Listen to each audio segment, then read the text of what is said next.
Hello, I'm Jim Cornwall, and this is the WalkingPost.com podcast.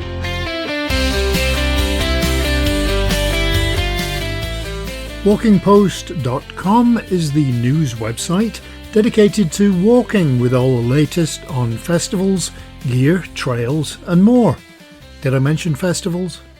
This podcast is airing on Friday, May the 2nd, and May is Walking Month. Every month should be really, but it's nice to promote it to those who don't go out so much. It might be, in part, why the Walking Festivals page on walkingpost.com shows May as the month with the most events. And this is our 10th podcast, and they said it wouldn't last. I did one podcast that ran for about 5 years, so a long way to go to beat that one. And my radio show ran for about 11 years. I'm not sure how. Maybe they couldn't find a cheaper replacement. 2 days ago it was still April, and I received an email, I kid you not, to book for this year's Christmas lights in Edinburgh. And it's April. But I guess in a way it's a bit like crowdfunding. If people pay now, they can use the money for light bulbs or whatever it is they need to buy. But I still found it a bit amusing. We're back to nice weather here. It was 21 one day this week, which is a little unusual for this part of Scotland in April. It's actually a little bit sad because normally I'd be delighted by warm weather, but all of the forest fires has made me nervous that we'll get more. It was an expensive week as well, with brakes and new tyres for the car and a new handheld video camera. I bought two that didn't work, but this one does. The screen is a bit small considering I need glasses now, but I'm sure it will be fine. Last week on the podcast we had a couple of really interesting conversations, both of which made me want to book trips, but I didn't. We chatted about the Guernsey Walking Festival with Sue Welfare, and we also had an interview about a recently published book, Walking Europe's Last Wilderness, with the author and BBC correspondent Nick Thorpe. This week we also have a conversation about another recent book, and this one is about the famous Camino de Santago across Spain. The book is called Holy Dirt, and it's by Molly Lord. And we also talk about the wonderfully named old railway line, which is the Strawberry Line, which is being transformed into a path and part of a bigger trail. Of course, before we get to the news, I should let you know that you can reach out with news, press releases, guest ideas and comments via walkingpost.com, or you can just email me at jim@walkingpost.com.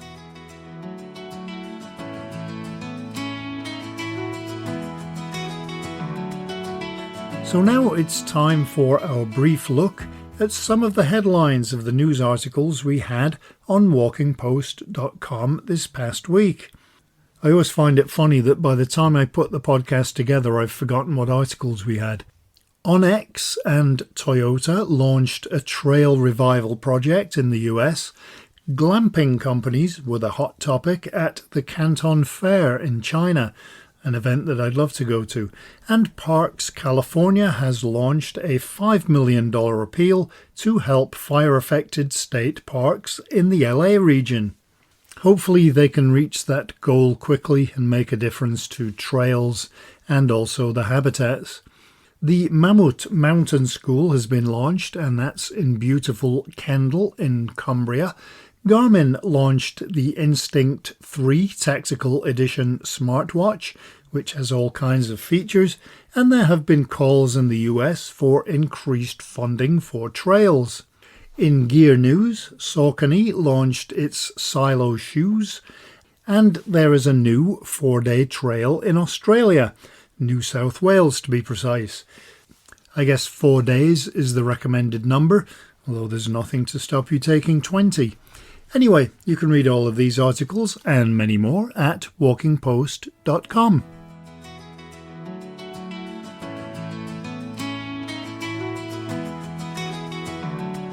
One of the news stories that I did see from another source this week made it to several news websites. I don't know if you saw this one, but I did laugh even though it's a serious subject. A Chinese hiker in Japan went up Mount Fuji outside of the season, which isn't recommended, and he got altitude sickness and had to be rescued. And of course, any rescue is not a cheap undertaking. But that's not half of the story. He then realised that he'd left his gear and his phone on the mountain, so he went back for them. And you guessed it, he had to be rescued again. I think I'd confiscate his boots at the very least. Okay, let's move on to this week's interviews. Both of them are great, and that's not because of me, obviously. It's definitely down to the guests. First up this week is a hike I'd love to do for the name alone, and that's the Strawberry Line. It's an old railway line that runs from Shepton Mallet to Clevedon in North Somerset. To tell us the story is the chair of the Strawberry Line Society, Mick Fletcher.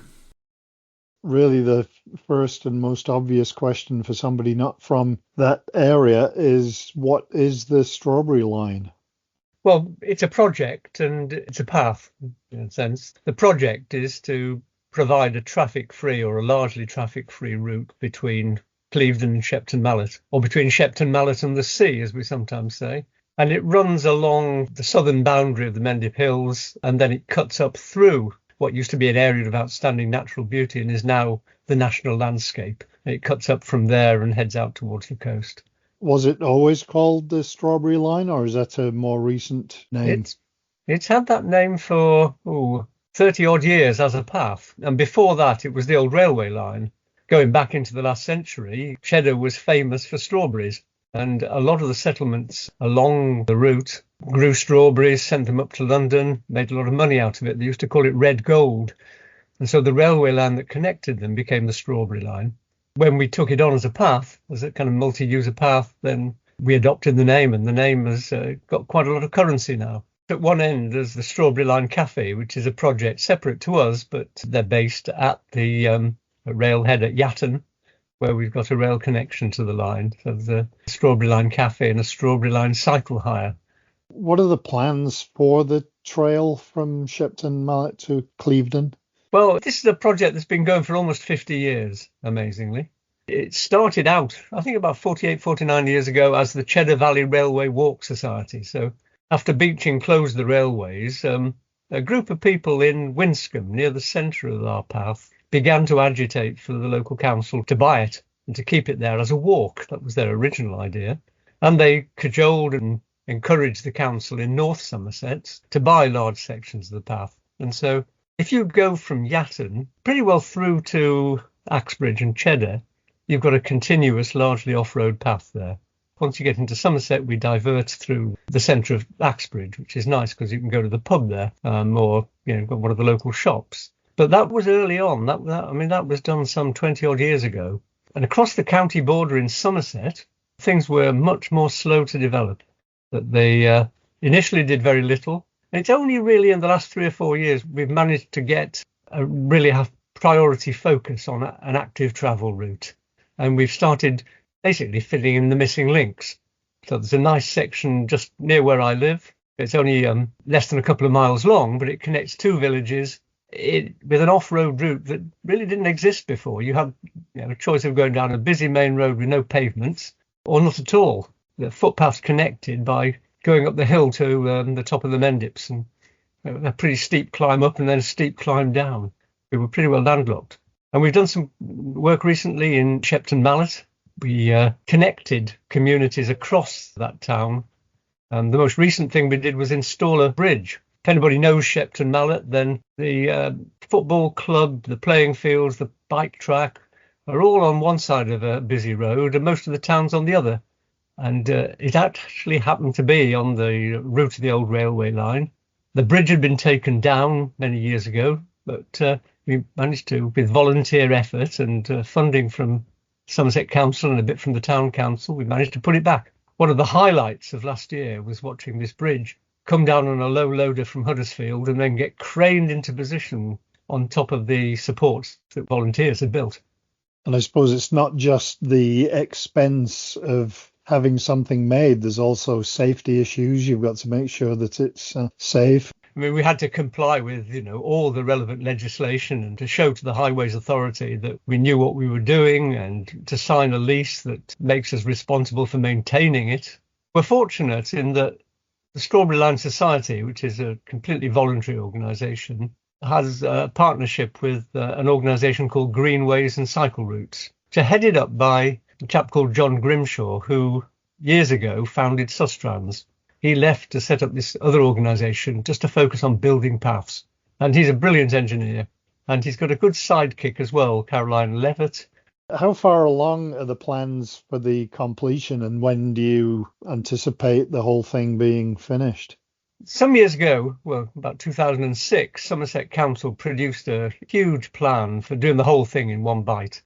It was just completely unworkable, and it would have taken you years of negotiation and litigation to get anywhere. The whole thing fell apart. So what we're doing is we're just doing where we can, filling in another stretch, adding another little bit. We've been putting in steadily now for the past 3 or 4 years, sections of about a kilometre at a time, where it makes sense locally. It provides, a commuter route maybe, or provides a route to school, but it's also part of the big design. So the latest bit we're just working on over Easter, we put in about 180 fencing panels around the edge of the Kings of Wessex School in Cheddar.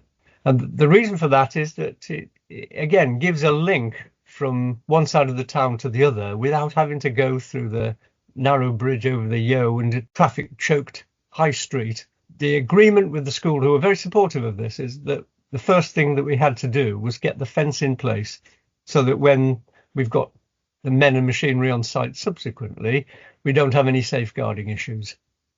We don't have pupils wandering under bulldozers or any of that sort of stuff. And we did that entirely volunteer driven. Dug about 180 post holes and carried all this 2-metre high fencing into place and bolted it in. Quite proud of that. We're now negotiating with the local quarries to see if we can get them to supply stone for the base of the path. Because if there's one thing Cheddar's got, it's stone. Famous for cheese, but actually what its biggest export is, apart from tourism, is limestone. Limestone is what we build the path out of in the main. Type 1 aggregate, they call it, stone that were packed down to make a base. And then we use what they call 3 to dust. Basically limestone dust with slightly bigger bits in it that you can roll flat. And for most purposes, it wears as well as concrete. If there's somewhere that's going to be very wet, or if we know we're going to get a lot of horses on the path, then we have to stump up for tarmac, which is quite an extra cost. Speaking of cost, how is it being paid for, and is it all volunteer run in terms of the work that you're doing? The stuff that we have to pay for. We have to pay for contractors to do some heavy earth moving and in places rock moving. And the money's come one way and another through the local authorities, either from their own funds or from money from central government that comes for active travel or for things like, town deals or levelling up funds. There's a whole range of different funds we can tap into, all of which, require quite a lot of negotiation and bidding and patience. Believe it or not, funding's not our biggest problem. Our biggest problem is access to land.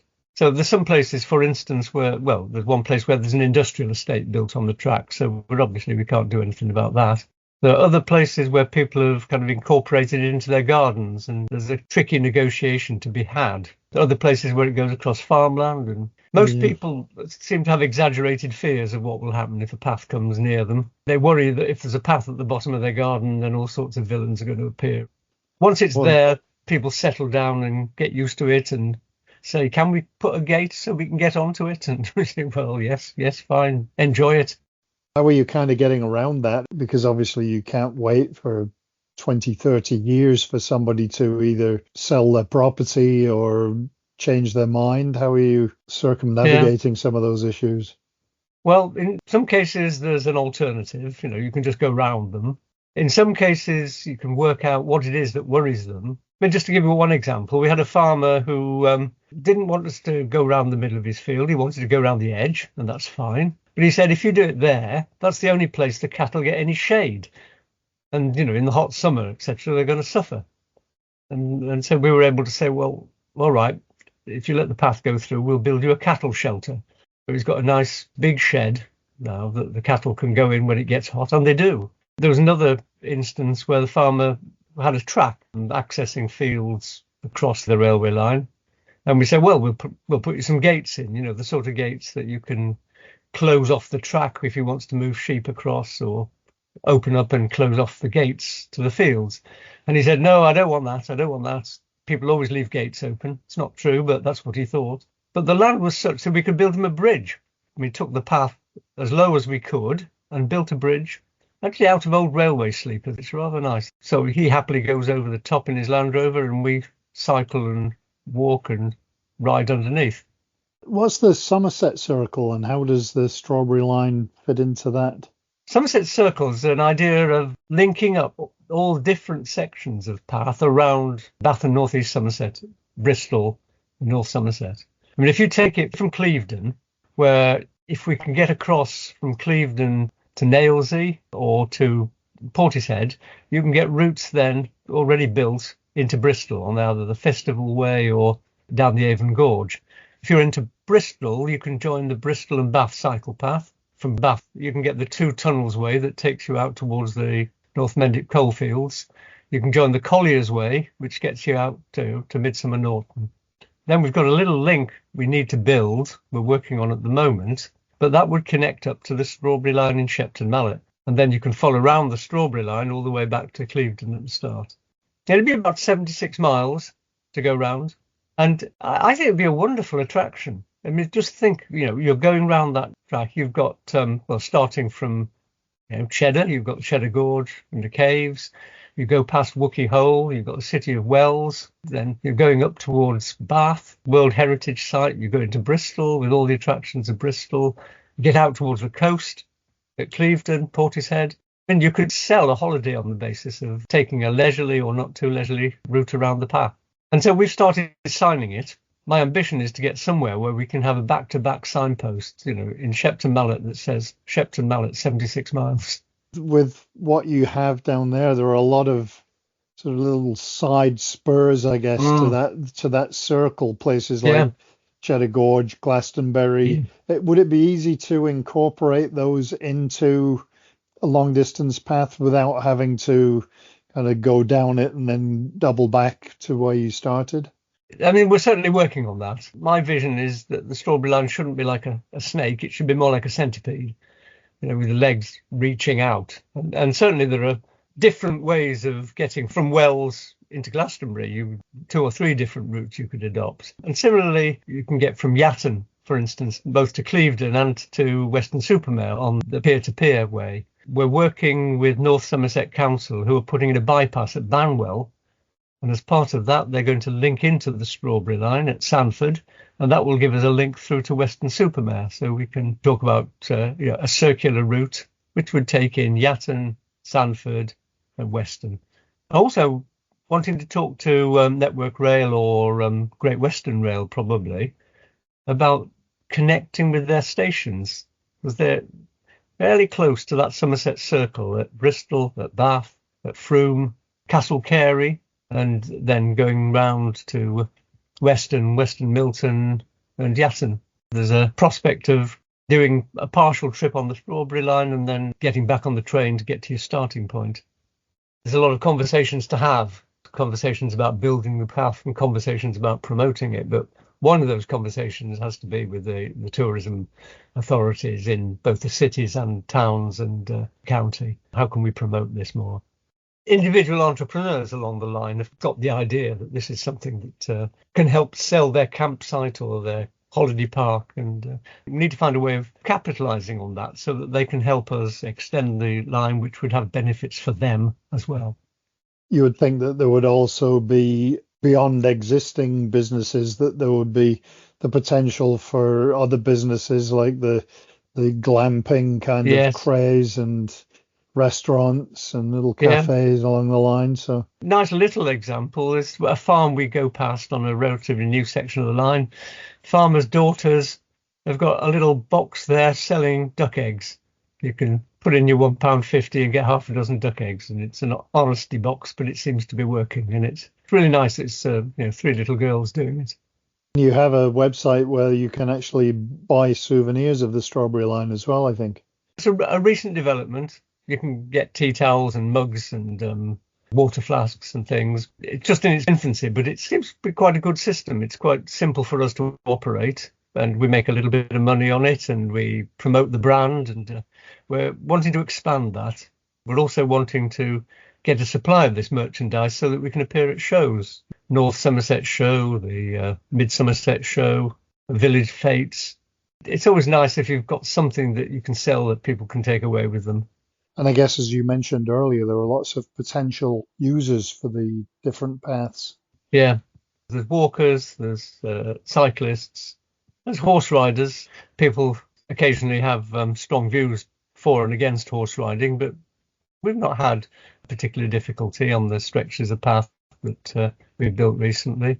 Increasingly, I'm thinking these paths are important for older people who want to get in the countryside, but can't manage stiles and don't want to go over uneven ground or sink into boggy ground, but they do want to get out and not just get out on the fine days in the few weeks of summer that we have, but all the year round. These stretches of the strawberry line are incredibly well used by local people just regularly wanting to get out, take exercise, keep fit. And of course, there's a small number, but an important number of people who are accessing the path through wheelchairs. We have to make sure the design accommodates them. Where do you go from here? It's always tricky because I find in this game, things take forever and then happen all at once. Completing the link in Cheddar is our immediate task. Getting the stone dust down, getting the surfacing done, getting another bridge in over the Cheddar Yo will be an exercise for this early autumn. We'll work with our partners at Greenways in Shepton to build a little bit of the Somerset and Dorset Greenway where it links in with the strawberry line. There's a link which takes people up to some spectacular viaducts in Shepton. If it all comes off, and it will in time, Shepton could be a destination for just the fantastic railway architecture that's there. And then there's the Windsor Hill tunnels. The path goes across this viaduct through the Windsor Hill tunnels, which were built for the old Somerset and Dorset Railway, and then blocked off for years. They were used briefly for testing Concorde engines. There are two parallel tunnels, so one can be kept for bats and another can be open access for people to progress through. And this link that we're going to be building this autumn actually gets people from the town and from more or less the terminus of the strawberry line up onto that greenway and the path up north towards Midsummer Norton.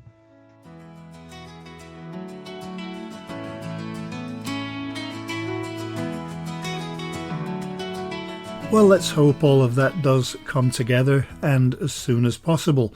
The more trails, the better. And the Somerset Circle sounds like it would be a fantastic long-distance trail, what with the Cheddar Gorge and Glastonbury and Wells all being around there. Truly lovely area. Definitely it would make it to my to-do list. Maybe not on my to-do list is the Camino de Santago in Spain. I've done about a third of the Camino del Norte, the coastal version, and the scenery is breathtaking. But the main Camino de Santago is definitely very challenging, and there are also lots of people on it. It's also been the inspiration for many books, and a new one has been written recently by American author Molly Lord, and her book, Holy Dirt, is a bit different. But again, I'm not going to tell you about that, I'll leave it to Molly herself. Actually, to give it its full title, the book is called Holy Dirt, A Camino Journey, Out of My Mind, Into My Body, Saved by Song. What led you to tackle the Camino? I first heard of the Camino from a friend of mine, Patrick. He talked about how he walked it and what it meant to him, and I sat there listening, thinking, oh God, there was a time when I would have latched onto this and said, I want to go. But at the time, I had some old injuries that were coming back to haunt me. And I remember when he mentioned it, the first thing I felt was sad that these injuries were back in my life. And second, this retreat, like I can't even think about something like this. So I dismissed it when I heard about it. And it was a year later when I saw what these injuries were doing, and they weren't being rehabbed well. And I thought, I need a carrot. And I decided that carrot was to walk the Camino. And so I gave myself 2 years, 1 year to rehab as much as I could these injuries, and then a year to train. And 2 years after that, I was on the Camino, as crazy as it was. Did you have to do a lot of research on it, or did you just kind of think, I'm going to take it as it comes? I'd like to say I was real spontaneous and just left the country. But no, I asked a lot of questions. I read a lot. My angst about it was if one of these injuries reoccurs. I have a back and knee history. And, can I be helicoptered off a cliff, if something happens? And so my fear ran me for a while. The spontaneous part was there was so much I didn't know, and I have a leaning toward the unknown. I'm such a contradiction. I have a leaning toward the unknown, and that's exciting. I mean, no matter how much I read, I knew my experience would feel novel, and I liked that. And then on the other hand, I wanted to dot every I and cross every T about being prepared. And at that, the Camino laughs. Oh, you think you're going to be prepared, huh? Hold my beer. So that's how I arrived. Well-read, clueless, both ends. Were you a hiker beforehand, or? Oh, yeah. I've hiked for years. I live in Colorado, and it's out my back door. And it's funny, when these injuries came back, I found that if I hiked maybe just 5 miles, when I came home, I was on ice. So the thought of walking 500 miles, I just had to block that out of my mind and just say, I'll go as slowly as I need to. I used to have this battle with my body. I wanted it to keep up with me. I would over-challenge it and re-injure. And it was a pattern that I had because I used to be very active. I would kayak and hike and mountain bike. And so when these injuries came back, I didn't accept it very well. I knew on the Camino, if I pulled that stunt, I'd be in big trouble. So I had a new game, and it was my body would call the shots. If I needed to slow down, I would listen and slow down. If I needed to stop, I would stop. This wasn't a race to Santiago. It was an effort to partner with this body for the first time. I didn't realize until I got there how profound that was for me, and that it was not a struggle. It was like a surrender to this union that I wanted to have with my body for the first time in a long time. So that was my motivation: survive. Obviously, you decided you were going to do this. Did you have a book in mind at the beginning of that, or did that come afterwards? No, survival was the name of the game. No, I am a writer. I'm a screenwriter. At night, I will crawl into my cave and write. I've never written a book. I don't know. I didn't know how to write a book. And no, that wasn't on my mind at all. It was the adventure and the care that I would need to take. It's funny, I returned, and a lot of people, knowing that I like to write, said, oh, I bet you're going to write a book. Like, oh, no. I can't even process in my mind what I just experienced. I don't know how I'd ever put it on paper in a book. So it took, like a lot of people, it took the pandemic shutdown when my seminars all shut down. And I thought, well, I'm going to at least write down my experience, step by step, and never thought I'd publish it. And when I'm in a writing group and when they started following me from village to village and every kilometer and what it brought, they're like, oh, you have to publish this. So that's when it came to light of, maybe. And then I did. There have been quite a lot of books on the Camino. Did you check any of those out and think I've got to be different to that? Or was it just, no, I'm going to do it my way anyway? I'm going to do it my way anyway. I had read a couple before I went, stopped midstream, one of them, and said, oh, I can't read anymore. Some things I just don't want to know. So that was before I left. When I returned, I read quite a few of them because it takes you back. And somehow I knew mine would be different because my experience was different. The week before I left, I injured a hamstring. I almost didn't go. And it was Patrick, the same friend who had told me about the Camino. He was going to be 3 or 4 days behind me with friends. They knew I wanted to walk alone. I walked the first week with a friend from here. And then the plan was she would go home and I'd finish alone. But this friend knew how much I wanted to do this. He had helped me train to do this. And I called to say, I can't even walk up my steps. How do you want me to walk the Pyrenees? And it was funny. His answer was, I'm sorry, you must have mistaken me for someone who would buy this story. Well, what kind of sympathy is that? And he said, I know one of the reasons you're doing this is to be bigger than these injuries, to listen to your body. I think right now the Camino's testing you.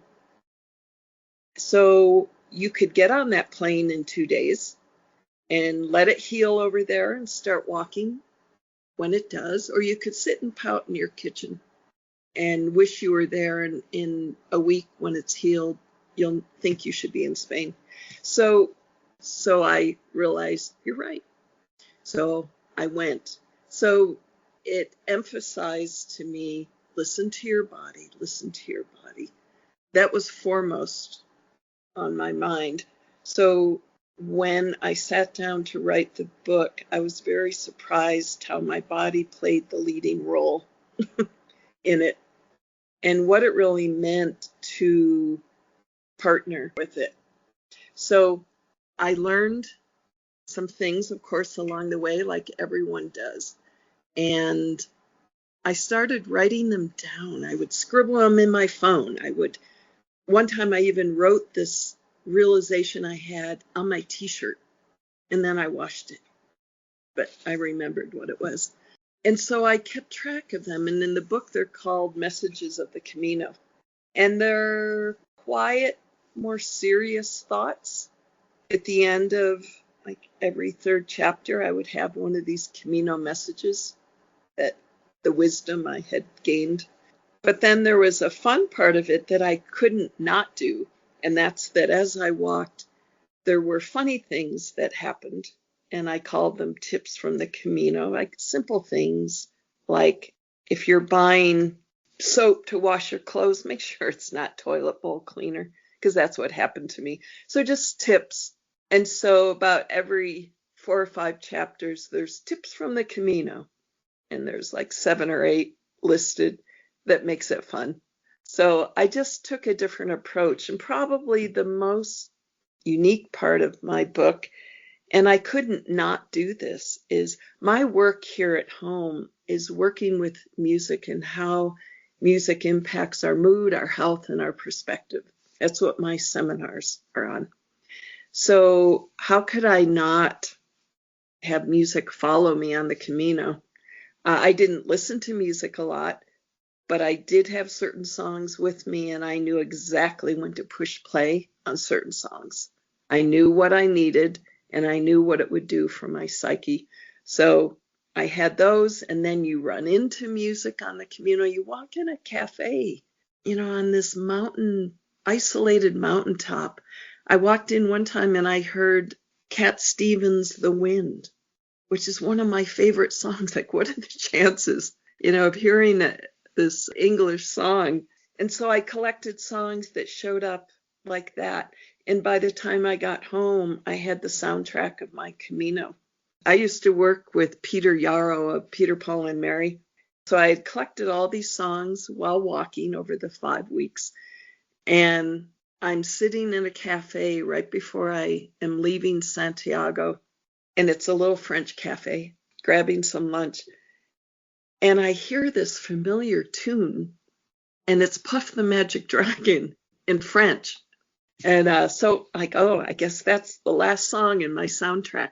So what I decided to do in the book was every time a song presented itself along the trail in one way or another, I put it in the book. I listed the song, the artist, and I have a QR code that if the reader wants to know the state of mind I was in at the moment.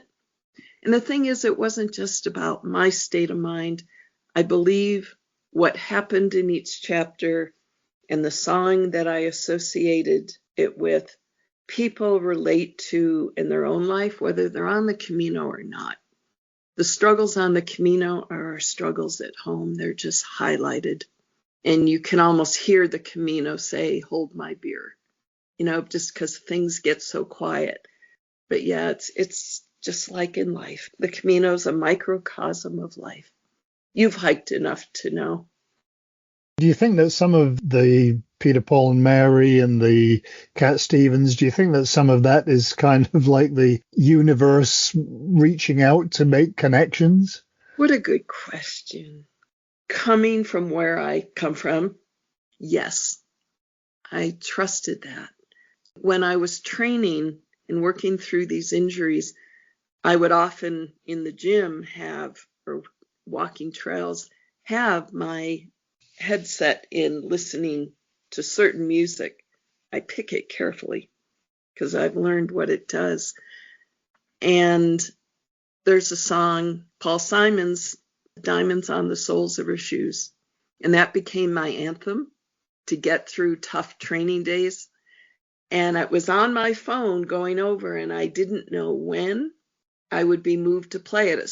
These songs weren't something I put on every morning. I just waited until something happened and that song spoke to me. And it wasn't until my last day walking towards Santiago that I pushed play. This little voice said, now, and I pushed play on Diamonds on the Soles of Her Shoes and thought, oh, it used to be a carrot. And now I'm partnering with it to go this last leg of the trip. So yeah, music has a way of creeping in as a gift from the universe. I really believe that. Music is an entity unto herself. I believe she's a living, breathing being.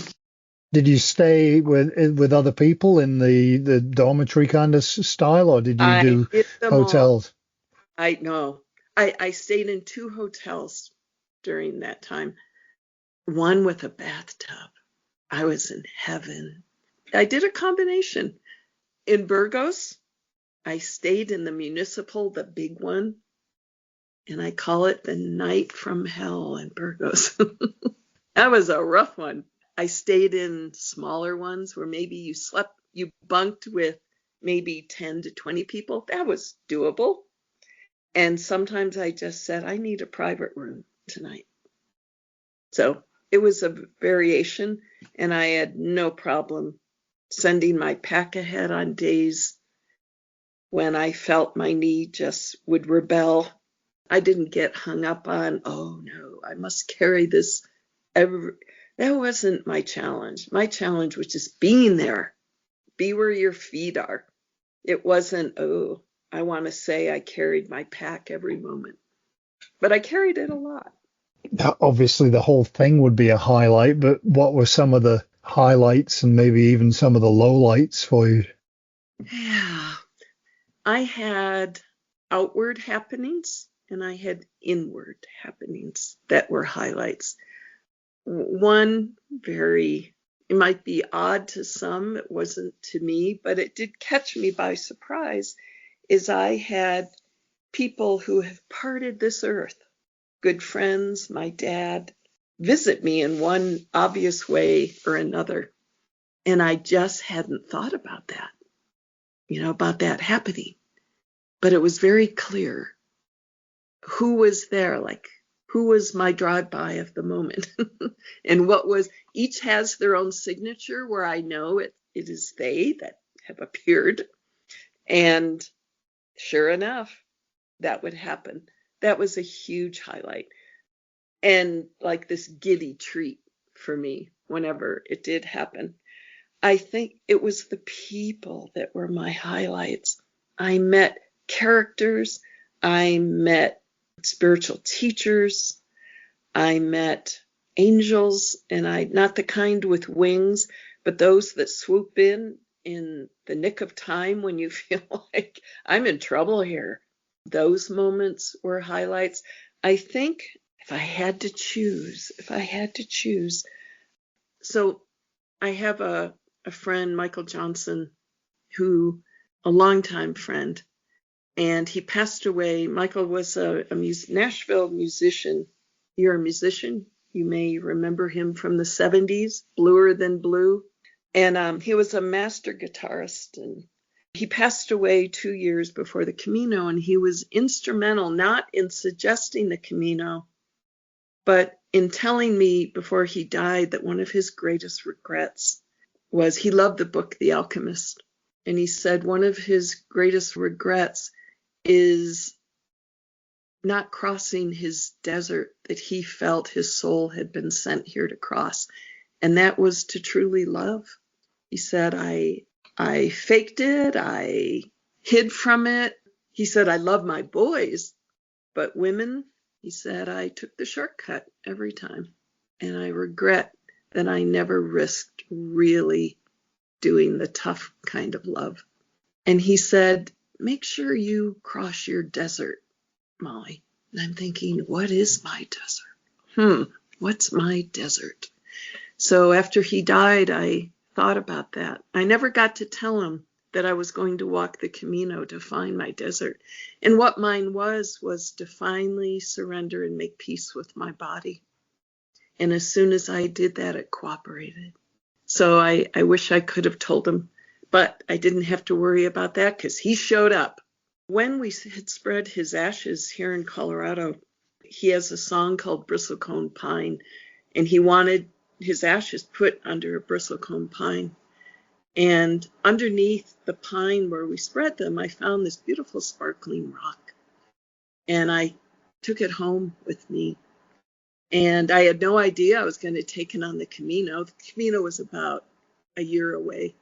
And the morning I left for the Camino, I took the rock off and I said, I'm going to leave this at Cruz de Ferro in honor of Michael, who challenged me to cross my desert. So I put it in my little zipper pocket that I put everything else in that I wanted to take to Cruz de Ferro. And people who don't know, it means the Iron Cross. And it's this point of the Camino where that millions of pilgrims over the centuries have left a stone or an item to lessen their burden in life, whatever they wanted to let go of, or maybe honor someone who had passed, or whatever you wanted, you leave something at Cruz de Ferro. So I had all my little rocks representing different things. And 2 days before I got to Cruz de Ferro, I was in a hostel with some other people, and everyone got talking about, Cruz de Ferro is 2 days away. Do you have your rock? And everyone brought out their rocks to share what it meant to them. I pulled out Michael's rock and shared how I got here, and it had a lot to do with Michael's challenge to face my desert, cross my desert, and live my legend. And so we all put them away and went to dinner. The next morning, my rock was missing, my Michael rock. I checked everything, I had my passport and my money and my euros, and I checked to make sure I have all my rocks, and lo and behold, Michael's was gone. I tore apart my bed, I emptied my backpack, nothing. And at first I was really concerned, and then I thought, wait a minute. I don't think I lost it. I think it's been disappeared. And so when I got out of the hostel and I was walking when things got private, I was alone on the trail. It was Astorga. I was leaving Astorga. And I said, all right, Michael, what'd you do with your rock? Because you took it, didn't you? And I heard as clear as a bell in my head, his voice going, yeah, I don't want to be up there. I liked where I was in Colorado, or I want to stay with you, but I don't want to be up on that mountain in Spain. He said, find something funny to leave for me, but that rock is precious. And I go, oh, okay, you're the one that got me here. All right, I'll do it. And I did find something to leave him. 2 days after Cruz de Ferro, I was in Villafranca, the only hotel room that I had had since Pamplona was in heaven. And I had stuffed now my Cruz de Ferro zipper thing on my pack was empty, right? So I had put some bandages in there. I went to pull the bandages out and I hear this clunk on the floor. And I look and it's Michael's rock. I can't explain it. I just thought, okay, you win, you know. So now I have his rock. I'm telling you, that pocket was empty. So that was one of the magical things that happened that just made me laugh. It's a great story, yeah.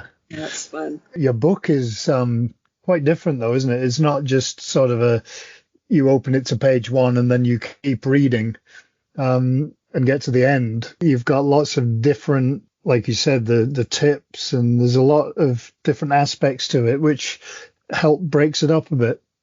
Yeah, but the feedback that I'm really happy that I've gotten is people got the spirit of it and enjoyed it. I'm pretty irreverent, I have to admit. That's how I get through life, is twisted humor and irreverence. And people seem to appreciate that in the book. I have no problem being self-deprecating when I deserve it. And yeah, I'd like to think it's a fun book as well as insightful. Are you going to be doing any more walks and writing about them, or? Well, let me tell you what happened. 3 years after I returned, right when we were coming out of the shutdown and my business was beginning slowly, I broke my foot. I've never broken a bone. I've had lots of injuries, but never a broken bone. It was a metatarsal and caught me by surprise, but the doctor said 6 to 8 weeks on crutches, you'll be fine. Well, I wasn't fine. I ended up with a blood clot in that leg, and the trauma of breaking it was a lot. And it caused a blood clot in my calf, which led to a syndrome in my foot that kept the bone from healing for a year. And my foot remains numb from the shin down. I've been to Mayo Clinic. We came up with the plan of how do I learn to walk on this? Once the bone healed, how do I learn to walk on a leg I can't feel? So it's been an interesting challenge. The theme of my life continues of partnering with my body instead of being angry at it. And I have been on my foot side this whole time. So I am doing well. I can walk like 3 miles, which it's funny, on the Camino, that used to be 3 miles was your walk to breakfast. But now walking 3 miles is like this big feat, so to speak. So I don't have a plan to return to the Camino right now. I am enjoying the freedom of walking again, and I'm grateful for that. And I will take it, so they say, step by step. It sounds like an amazing journey that you had, and I'm sure that lots of people would enjoy reading about it. Yeah. I think, we hear the cliche all the time, be in the moment, be in the moment. And it's one thing to read, be in the moment, to have a little sign, be in the moment, and talk about it. It's another to walk being in the moment. There was a book by Scott M. O'Neill called Be Where Your Feet Are. And it was the most profound support I had on the Camino having read that, because it reminded me, Molly, don't be in your head, be in your feet, which is why the subtitle of my book is called Holy Dirt, and subtitle is Out of My Mind, Into My Body, Saved by Song. And that was the theme of my whole walk. Be where your feet are, Molly. Wake up. So that's one of the most grateful things I, quote, walked away with from the Camino is be where you are. And without being cliche-ish, like I have it down to my bones what it means to be where my feet are.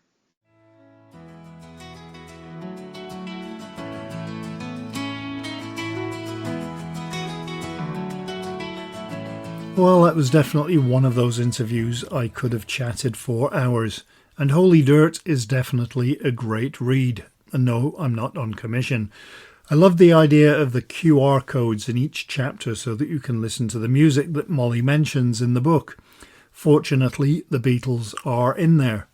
A few interesting choices too. You'll need to buy the book to find out. And it's available now for, currently, £14.66 on Amazon, although I appreciate that the cost can change. And it's also got very good reviews, and it's published by Brave Healer Productions. Alright, so that's it for this week's podcast. No idea what we have lined up for next week. It will just have to be a surprise for everyone, including me. Not sure if or where I will be walking this weekend, but I will definitely let you know next week if it's anything worth mentioning. It's a public holiday here in the UK on Monday, so that usually means rain. Anyway, we will be back next week. I hope you enjoyed this week's WalkingPost.com podcast, and I hope that you have a great week, hopefully with a walk somewhere, or maybe just some new gear, because you can never have enough. So, until next time, happy trails!